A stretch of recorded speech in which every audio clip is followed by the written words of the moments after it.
Hey there everybody. Today I wanted to do a brief tutorial for you on how to set up a TRC crossing. And this is meant to be a beginner tutorial for you. It's not all inclusive for everything that you can do with it, but it's just to give you the basics, get you started with it. A lot of you have been requesting that I do this for a little while now, so I figured now is as good as time as any.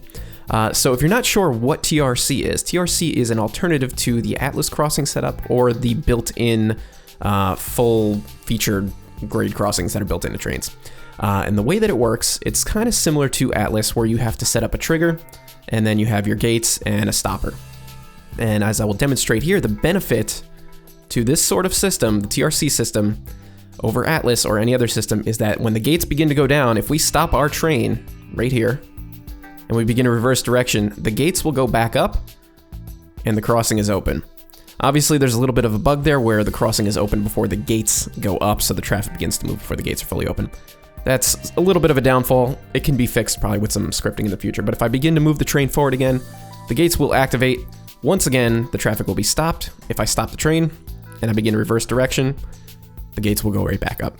So I'm gonna show you guys how to get this set up. It's really not that difficult. It's a little bit confusing at first, I'll warn you. But once you get the hang of it, it's very simple, and I'm going to show you a couple different scenarios and a couple different setups that you guys will be able to use. Alright, so here's what you're going to need to get yourself started with TRC. The first thing you're going to need is the triggers. All these items can be found on the download station as well as the TRC website, which I will link to down in the description. And again, this tutorial is for Trainz A New Era. I do believe that this does work for Trainz 12. But this tutorial is geared for Trainz A New Era, so just keep that in mind. So the first thing you're going to need is the TRC version 3 trigger. Alright, so you go pick up that. You're going to also need the crossings themselves, and there's two different styles for these, which I'll show you really quickly. There's the scenery style, which is just like ATLS, which is a standalone crossing, or flashers, or the overhead style. And then there is also the full crossing pack. I'll show you how to set up both of these styles. It's pretty much the same. It's just a little bit more simplified if you do it this with the full setup, just because you don't have to configure each gate. And then lastly, you will need your traffic stopper. And this is the one that I'm using. TRC has a specific one that you could use. I found it a little confusing, so I discovered that these ones from the download station, just traffic stopper, 2, 4, 8, and 12 meters, work really, really well. And the size, this is referring to the radius at how far away it will stop your traffic. And I think normal I use 4 meters, and it works out pretty nicely. Okay, so that's what you're gonna need. Again, that'll be found on TRC or on the download station. Anytime you're curious about what content I'm using, the QUID is listed down in the bottom right there. All right, so what do you need to do with these things? It all really boils down to naming. You don't need to set up, like with ATLS, you needed to set up a slave and then a controller and all these different things and then wire it down. TRC deals exclusively with naming everything, which can get confusing. For me, I will tell you that actually, let me just show you how to do it, and then I'll explain to you how I use it. So the first thing you're gonna wanna do is go into your tracks panel and go to trackside mode, find the TRC trigger, right? You're gonna put it down, let's say this is your crossing, you're gonna put it down anywhere before the crossing. I usually bring it out a few feet, 20, 30, 40, 50, 100 feet, whatever. Something about this length will do just fine. So you're gonna place it down, and you'll notice that there is an arrow here. You need to orient this so that the arrow is pointing to the crossing that you want to activate. That is going to tell it where to look for the assets that need to activate, as in the stopper and as in the crossing gates themselves. The next thing you're going to want to do is go to Edit Properties and click on this. Now, you'll notice here that in the name, I've named this 10, the ampersand sign, and then the number 1. So this is how TRC works. This is how you program it. The first thing you're going to want to do is give it a number. The first number, which I put in as 10, and for this what we could do is rename it 11. Okay, that is your group number. For the P&B, now this is how I use it so you don't get things confused. I isolate areas to different numbers. So for instance, Vonnie might be 400, and then Old Town might be 300, and I'll keep within that naming structure so that way any triggers or markings or anything like track marks will be within the 300 or whatever. So that way I'm not mixing up any numbers. But for this example, you're going to pick a group number. We're going to call it 11. That's your group number. You're going to put in the ampersand, okay? And then you're going to add a unique number to this asset. So you can just use number 1. This is what I do. So for the trigger, it's going to be 11 is the group. Anything with that group number will be part of the activation. And then the second number is your unique number to that particular asset. So down below, you're going to see, you know what? Let me back up a little bit. I'm going to delete this one because some of the properties are already in there. So I'm going to place down a new one, and I'm going to do the same steps. 11 ampersand 1. So remember, 11 is the group, 1 is the asset number. And you'll notice that these parameters down here are blank. So this is what this is going to ask you. It's going to say front radius of the trigger in meters. This is how far away do you want it to detect a train. For mainline traffic, you're going to want to start with something like 600 or 800, 1,000. It depends on how fast your trains are driving and there's so many different variables. So it's going to be up to you to determine what you want it to be. In industrial areas, you might want it to be smaller, so that way the engine is detected once it's closer to the crossing as opposed to being really far away. For this example, I'm going to put 100 meters, just so that, just for the purposes of this example, because then I can trigger it faster and I don't have to wait for forever. So you can do the same thing with the rear radius. So I'm going to set this also to 100. And the reason that you have options for front and rear is maybe you have a track that is one direction instead of bidirectional. So in that case, trains are always going to be coming in one direction. You don't need the rear radius to be so big, because once the train passes, that's it. The gates can go back up. Train's not going to come back from the other direction. Now this next part, do you want to include the option to stay open? This is what differentiates TRC from ATLS. When you click yes, this parameter will show up in which direction? The front, the rear, both, or none. Okay, so this is again directional. So if you have a one-way track, you could have it just be on the front, it could be just on the rear. The reason you might want to select front or rear on a single track is maybe the station. You have a passenger station, let's say, or an industry that is on one side or the other of the crossing. Generally, I'll select both because I want it to activate in both directions just in case the train needs to stop for one reason or another. So that's what I do. So after that, you're going to notice down here, list of attached objects to the trigger. This says none right now because we haven't configured everything else. It's important to come back to this. Do not forget to come back to this. We're going to hit the check mark for now, and we're going to come down, and again, I'm going to replace these assets so that way which is what I should have done in the first place, so that everything was back to 0. So we're going to replace these down,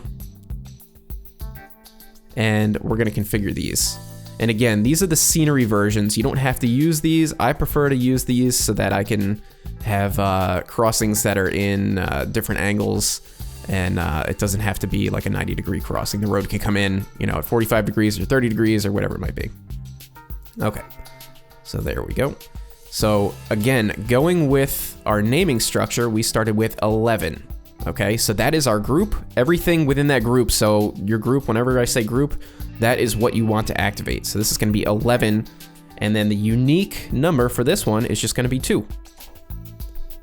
Okay, so now you have some parameters down here that you can play with. This is all personal preference. I generally leave this all on default, so you can time out how long you want before the gate closes. So the lights start flashing, the gate stays up, and then it closes after a few seconds.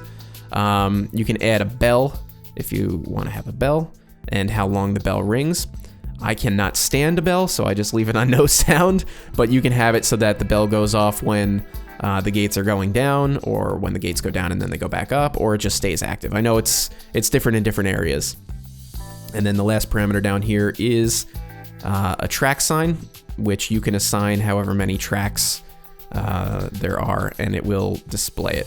I guess you can't go beyond 10, but we're gonna leave it just at 1. So we've got that one set up. So now we have to go to the other gate here, and this one is gonna be 11 and number 3. Again, oop, that's the $sign. Remember that the group is your first number, and the second number is unique to that. So we're gonna leave everything on default here as well. Let me just double check and make sure I didn't put the $sign in that one too. And then the last part is the traffic stopper. Now the traffic stopper, you're gonna set up the same exact way that you do with the ATLS crossings, okay? So this traffic stopper, I placed down, let me just undo that. The traffic stopper, again, is just a block, just an asset like that. You're gonna wanna line it up with your crossing, with your road, and then you attach the road to these points, and then you can slide it in place. So I'm not gonna show you how to do that. It should be pretty self-explanatory. Just attach your road to the stopper. The tracks do not attach to the stopper, only the road, so don't get mixed up with that. So again, this is gonna be pre-configured here. I'm gonna make it 11 and 4. This is my 4th asset in this group, and there's no configuration options within here. Okay, and that's it. That's all you have to do. Oh, no, I'm sorry, see? Don't forget, you have to come back to here. Okay, so now that we have all of this set up, everything has been configured here, you have to go back to your trigger. Okay, go back with your edit properties, and now you'll see the list of attached objects shows up. So this shows you everything that is gonna be activated by this trigger. So we have both of our crossing gates plus the stopper. So perfect, we are in good shape, and that will work. Again, the detection, I believe when you set it to 100 meters or whatever the radius is, that's gonna be 100 meters from behind and then in the front. So you may want, just based on where this trigger is, 100 meters might be fine back here, but you might want to have a higher detection so that it sees it over here. So maybe if you're doing 100 on the rear, maybe 400 or 500 on the front. So that's important to keep in mind. And again, that's going to just take some playing around on your part to decide which version works best for you.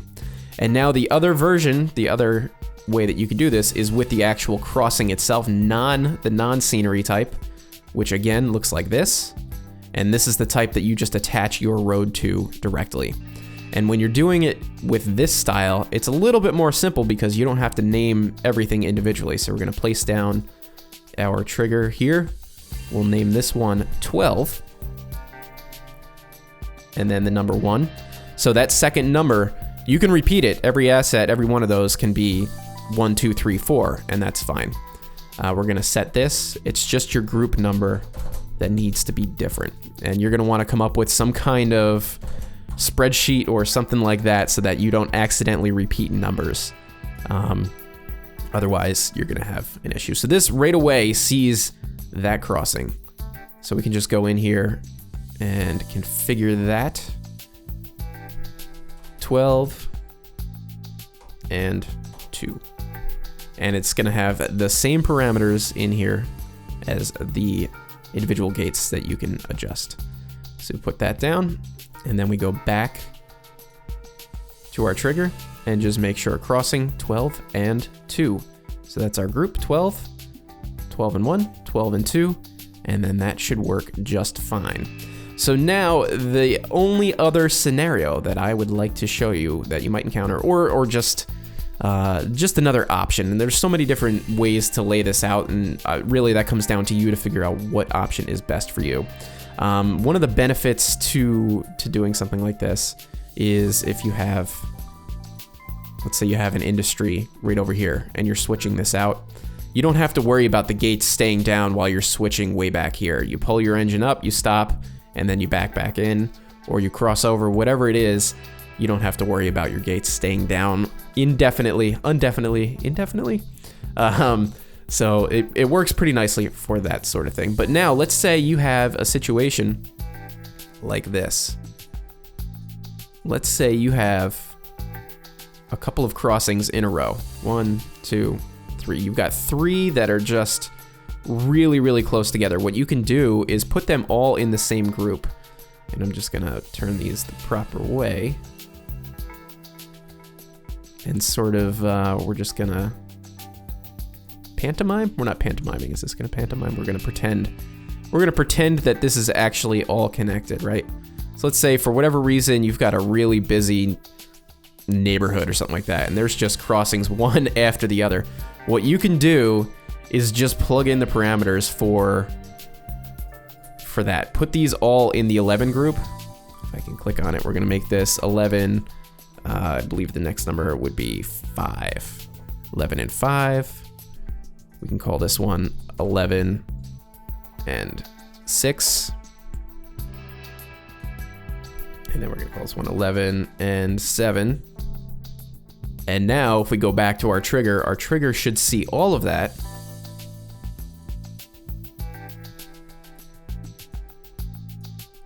So now our trigger sees all of these extra crossings, so when the train gets close and is detected by this trigger, these gates will go down, these will go down, these will go down, and these will go down all at the same time. So you could set up patterns like this where one trigger will activate multiple crossings. Even you could do industrial sidings and spurs and stuff like that. The options really are limitless. It's up to your imagination and what kind of situation you're in. That you can decide exactly how you would like to have it set up. But that is the basics. Again, it all just comes down to naming. There's no wiring. It's very, very simple, and all I can recommend is just to make sure that you keep your numbers straight. I don't necessarily recommend starting with the number 1 and working your way up to 100. You can do that, but you just want to make sure that you don't repeat a trigger or an asset crossing gate or something like that. So those are the only two things. And again, as a note of commentary, there's two things that I would like to mention about these assets that I would personally like to see improved. And one of them is the load on the crossing gates. And you'll notice if I zoom in here, you can see there it goes. It just clicked over. The level of detail changes. But now if I zoom out, I'm just gonna keep zooming out a little at a time. It doesn't take much before the load disappears, and this just looks like a cardboard cutout. And there it goes on the far side, and there it goes on the close side.